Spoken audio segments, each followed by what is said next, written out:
Дизельные станции Якутии оснастят новыми генераторами. Они уже привезены в столицу региона. Специалисты проводят их проверку. Оборудование отечественного производства современное, надежное и экономичное.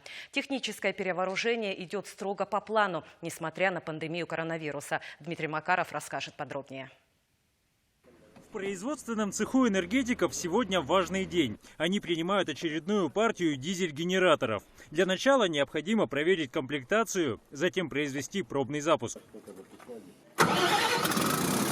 Двигатели будут вырабатывать киловатты света в селах Якутии. Их установят как в уже имеющиеся, так и в новые электростанции. 10 единиц дизель-генераторов предназначены для строительства новых дизельных электростанций, а также 21 единица у нас будет по плану замены. Дизельное оборудование со временем устаревает, физически, морально изнашивается.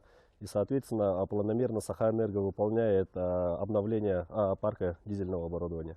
Новые дизели отечественного производства, поэтому удобны в эксплуатации, ведь все запасные части можно быстро приобрести и доставить. К тому же двигатели оснащены по третьей, высшей степени автоматизации и могут работать без участия человека. Старые дизеля, у нас постоянно за ними наблюдать, смотреть надо, то есть подходить, смотреть. Да. А третья степень у нас контроль идет удаленно, то есть у оператора есть компьютер, монитор, смотрит и управляет дизель-генератором удаленно.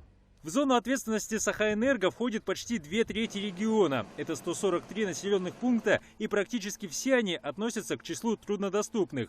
Поэтому в каждом своя дизельная электростанция, оплот комфортной жизни на Крайнем Севере. Прежде всего мы должны обеспечить надежную работу, выбрать такую технику, которая будет работать надежно, бесперебойно и с наименьшим расходом топлива, и чтобы был большой запас прочности.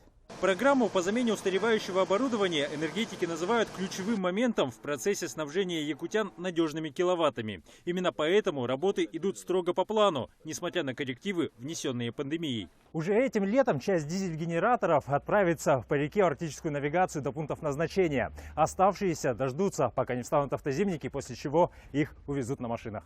Сейчас все двигатели проверены, исправны и готовы к работе. Операция по их транспортировке начнется в ближайшие дни. Дмитрий Макаров, Владимир Ермаков. Вести. Якутск.